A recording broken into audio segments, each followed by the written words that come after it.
Case 1.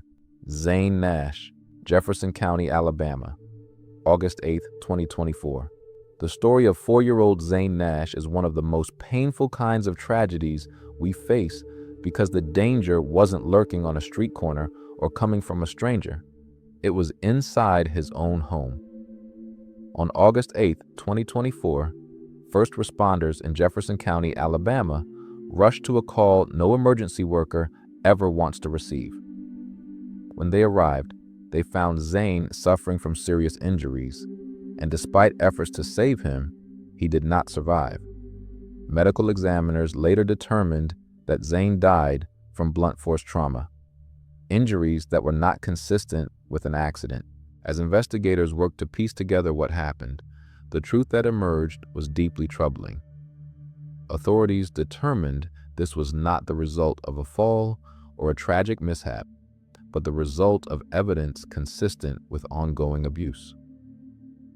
In November 2024, Zane's mother, Kayla Nash, and her boyfriend, Jacoby Collins Rogers, were arrested and charged with felony murder and aggravated child abuse.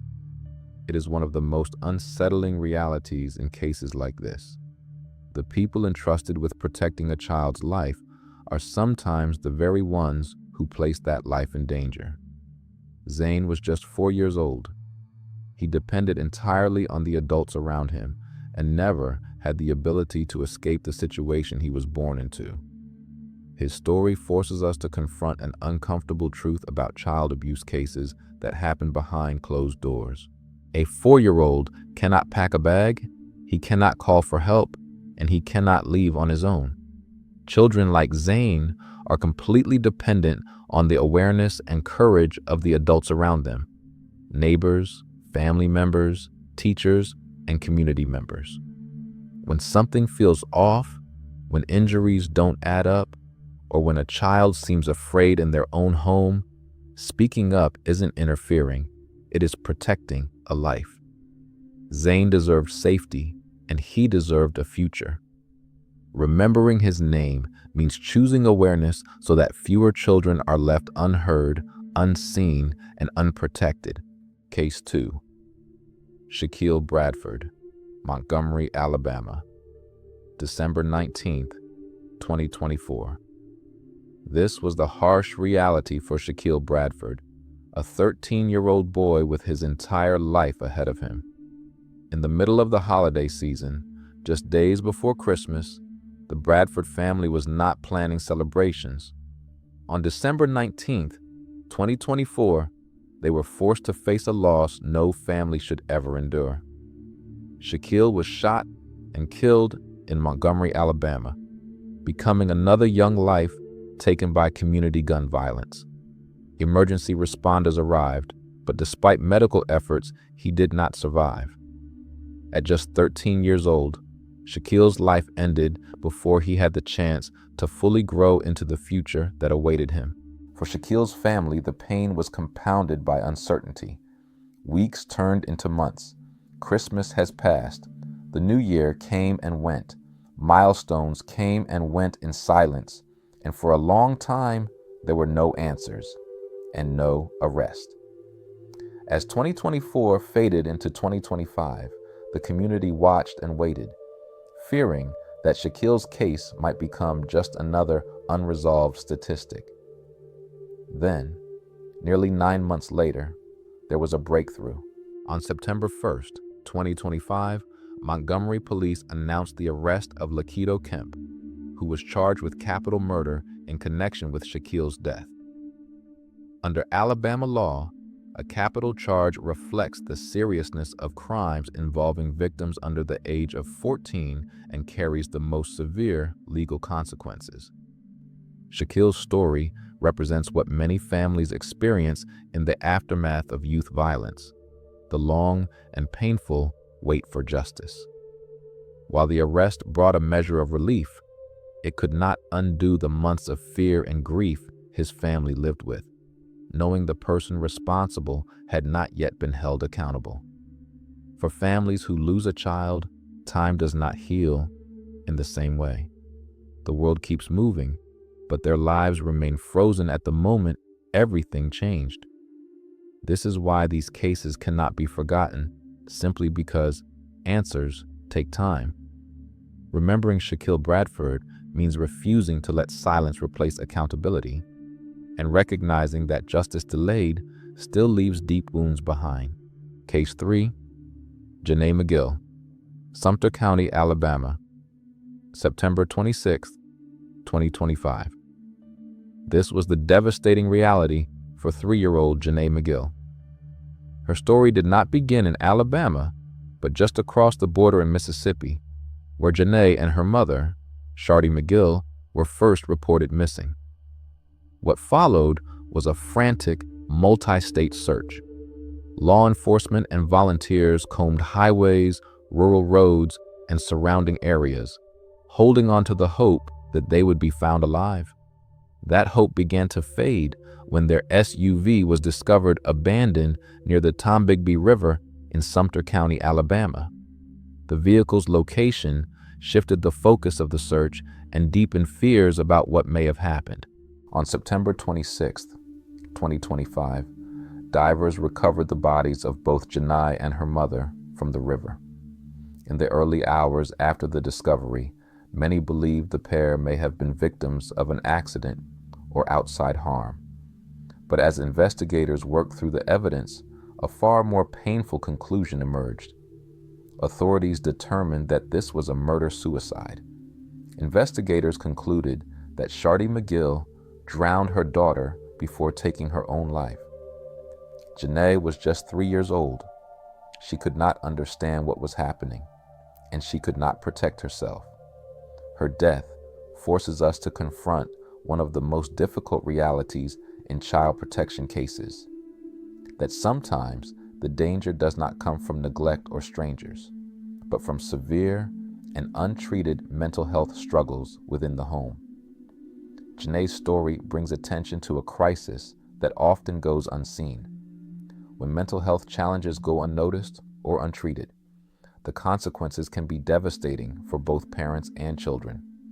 This case is not only about loss, it is about the urgent need for awareness, support, and early intervention. Remembering Janae McGill means recognizing that protecting children also means checking in on the well-being of caregivers. Supporting mental health can save families, and sometimes it can save a child's life. Case 4, Johnathan Boley, Walker County, Alabama, found January 2nd, 2026. The story of 4-year-old Johnathan Boley, known lovingly as John, is one that unfolded quietly but ended in profound heartbreak.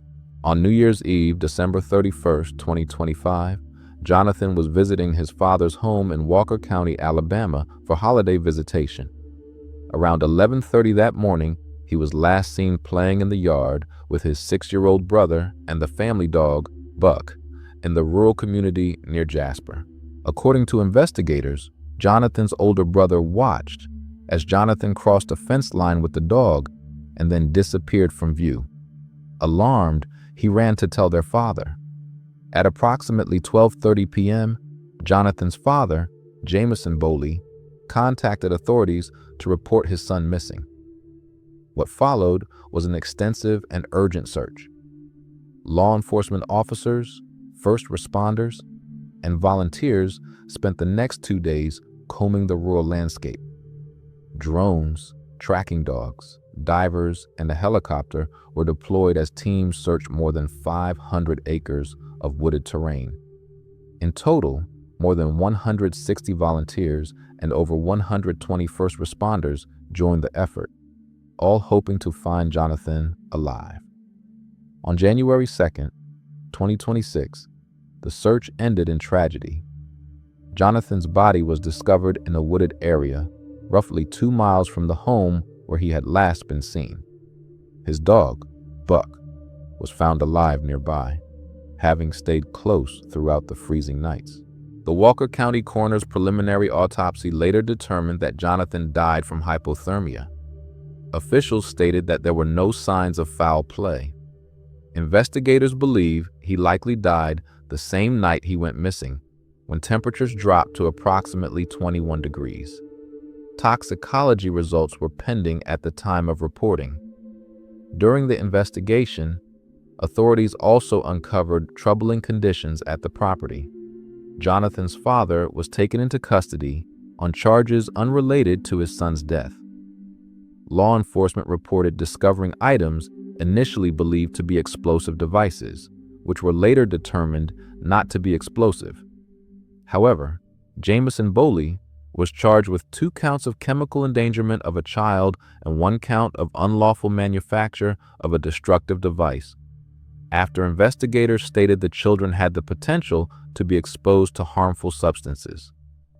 Johnathan had been visiting from Florida, where he lived with his mother, Angel. The visit was part of limited holiday visitation, and Johnathan was scheduled to return home on January 1st, a day he never reached. Loved ones described Johnathan as a joyful child who loved nature, Paw Patrol, and running freely outdoors. On the day his body was found, community members gathered at a prayer vigil in Jasper to mourn the loss of a child whose life ended far too soon.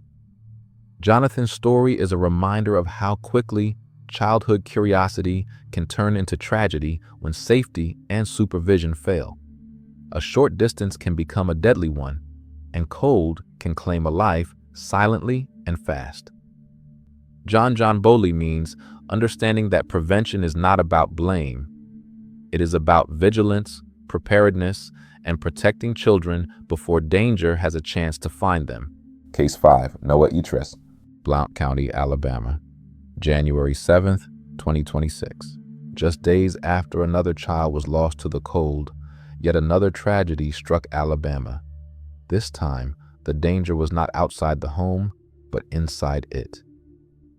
On the morning of January 7th, 2026, deputies were called to a residence in Blount County, Alabama. Inside the home, they found 2-year-old Noah Etress critically injured from a gunshot wound. He was rushed to the hospital, but despite medical efforts, Noah did not survive. As details emerged through court proceedings, investigators outlined the circumstances leading up to the incident. Authorities stated that Noah's mother, Evelyn Leva Etress, had briefly left Noah and his siblings alone in the bedroom. She later acknowledged that a handgun had been left unsecured in the room, within reach of the children. During that period of unsupervised time, the firearm discharged. When an adult returned to the room, Noah was found injured. Prosecutors later clarified that Noah's injury was not self-inflicted. Investigators did not publicly specify who discharged the firearm. Evelyn Etress was charged with reckless manslaughter and aggravated child abuse. During court proceedings, District Attorney Pamela Casey emphasized a critical reality in cases involving unsecured firearms. Children do not recognize danger. They see something familiar without understanding the consequences. Noah was just 2 years old. At that age, curiosity is natural, and risk is not something a child can comprehend. What occurred was not the result of a child's actions, but of an environment where a dangerous object was left accessible. Noah's story highlights a reality that is both painful and preventable. Incidents involving unsecured firearms are foreseeable outcomes when safety measures are not in place. Remembering the Noah Etress means understanding that protecting children requires more than intention. It requires responsibility, secure storage, and constant awareness. If a firearm is not properly secured, it is not safe. 5 children, 5 different stories, one shared truth: Zane Nash, Shaquille Bradford, Janae McGill, Johnathan, John Boley, Noah Etress. They did not know each other. They lived in different counties. They came from different families and different circumstances. But they were all children, and each one was lost in a way that could have been prevented. Some were harmed inside the place that should have protected them most. Some were lost to community violence. Some were taken amid untreated mental health crises, Some wandered away, unseen and unsupervised. Some were exposed to dangers they were too young to understand. What connects these cases is not just tragedy, it is silence, gaps in protection, and moments where awareness came too late. Children do not choose their environments. They do not control supervision, safety, or access to danger. They rely entirely on adults, systems, and communities to notice when something is wrong and to act. Awareness is not about outrage after the fact. It is about recognizing warning signs early. It is about secure homes, safe storage, mental health support, and shared responsibility. It is about understanding that speaking up is not interference. It is protection. We also pause to acknowledge those who stood up when it mattered. The investigators, law enforcement officers, first responders, and emergency personnel who worked tirelessly to uncover the truth. The volunteers who searched through cold nights, wooded land, and uncertainty. And the journalists and reporters who brought these stories into the light so they could not be ignored or forgotten. Their work matters, and their care matters. And to the families who live with these losses every single day, we offer our deepest condolences. No words can ease that pain, but your children are remembered here, not as statistics, but as lives that mattered. Remembering these children is not meant to leave us in grief alone. It is meant to leave us more attentive, more informed, and more willing to intervene when something feels off. If even one life is protected because someone watched this and chose to act, then these names were not spoken in vain. If this video reached you, let it move you toward awareness. Share it responsibly. Talk to others about child safety, mental health, and prevention. Speak up when something doesn't feel right, and support the systems and people working to protect children every day. Say their names, learn their stories, and let awareness be the legacy that saves the next child.